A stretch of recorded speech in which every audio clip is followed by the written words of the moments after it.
Hi and welcome to day 6 of our Beginner Yin Yoga class, level 2.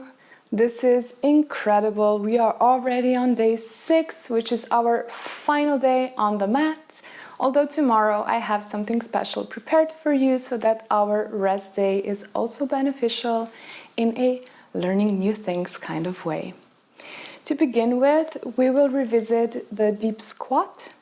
So make your way into your deep squat. You can go from all fours as I showed you the first time we did the pose, or you can lift yourself up, come down to the mat, or you can just kind of walk your way into a squat. It all depends on what feels good for your body. And remember, if your heels are coming off, just roll the mat as thick as you need it. The hands can be in front of you in Anjali Mudra or down on the mat for some more support. So make your way into whichever variation suits you best. The main thing is to keep the back nice and straight. And then just settle here. We are warming up the hips because we will be working more on our hips today. So this is an excellent opening sequence.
Deepen your breath.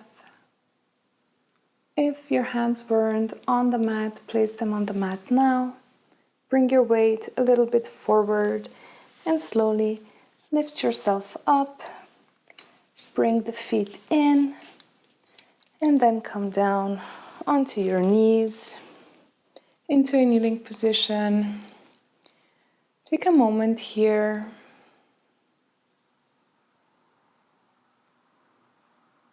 And then just sit down with your legs extended in front of you.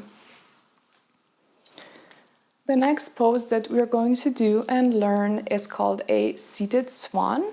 So you might remember sleeping swan that we did, sort of a variation of it. This is very similar, except that we will be sitting up. So what I want you to do is bring your palms behind you. We'll be leaning back a bit. And then again, making the movement from the hip. Hook your right ankle at the bottom of the left thigh, top of the right knee. Flex the right foot. And then we're going to bend into the left knee. Now here it really depends on you how close or how far away you want it. Don't worry, we won't be here long. We are just learning this. So move with what works for you. The intention here is to keep that right knee opening away from you. Keep your back nice and long. Make sure that you're not collapsing. And just breathe here. Just a few more breaths. We're not overdoing anything for our first time. This is quite intense for our hip, but also so beneficial, which is why I want you to learn this pose. And you can practice it in just short increments as you gain more and more mobility in your hip. Gently extend the left leg, unhook the right leg, and just take a moment here. You might notice that your right leg seems a bit longer than your left, which is perfectly normal. And we're going to do the same thing on the other side. So again, making the movement from the hip, hook the left ankle at the bottom of the right thigh, top of the right knee. Make sure you have nice support on your hands. And then bend the right knee. Again, bend it as much as you want to. This pose can look like this for you. That is fine. We are just starting out. So go to what feels good to you. Making sure that the left knee is moving away from you. Keep the back nice and long. Tune into the sensation in your hip as you breathe in this position. Just a few more breaths. This is one of the most beneficial poses for our hips. And as I said, it really doesn't have to be long, because you will see that with continuity, you will be able to hold this pose for longer. You will be able to move deeper into it. So let's just take it slow. There's no rush.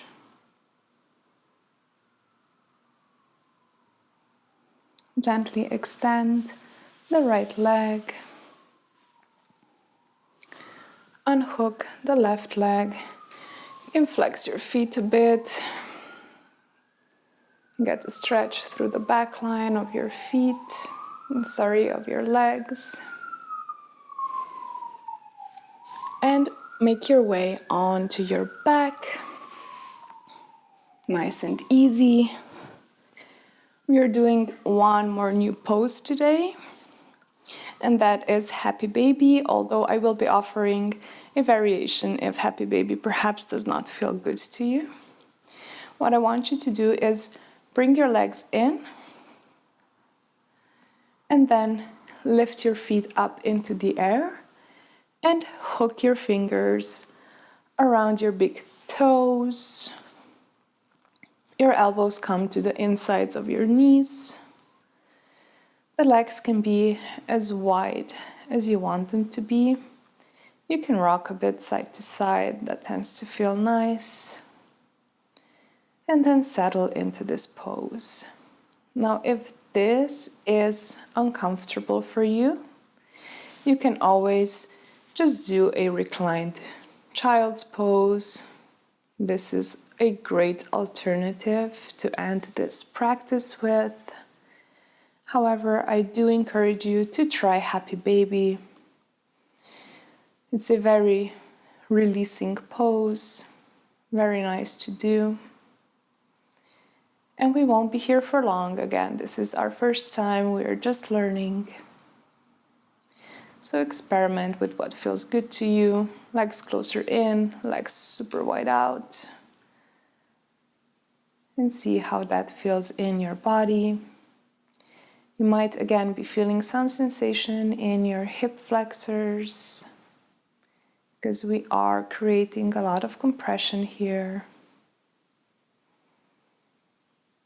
Keep your spine nice and long. And just stay here for 3 more breaths.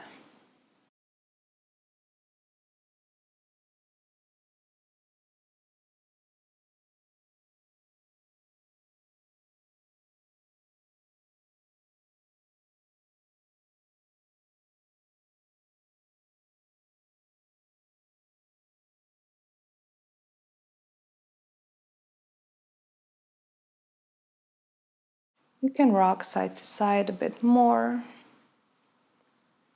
before bringing your legs in. A reclined child's pose moment, but we won't be staying here. Just hug your legs in before placing your feet on the mat and extending your legs long for Savasana. Let your feet flop, wiggle around a bit, find that perfect, relaxing position. Let your shoulders be down and away from your ears. The back of the neck is nice and long. And just settle into stillness.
Begin to deepen your breath. Wiggle your fingers and toes. Do a few no motions with your head.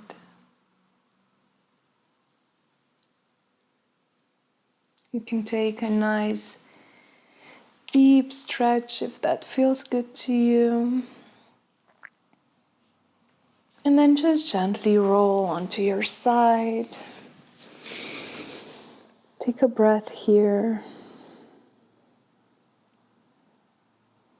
before using your hands to push yourself up into a seat. Place your hands together at the heart in Anjali Mudra. And let's close our practice with gratitude. Thank yourself for being here on the mat. Thank yourself for your willingness to move through discomfort, because you know that the good things are resting just outside of your current comfort zone. And thank yourself because each time you show up on the mat, you are extending that comfort zone into the unknown territories and making them yours, making them safe. This is how you grow, how you evolve, and you should be so, so proud of yourself for doing this. Thank you.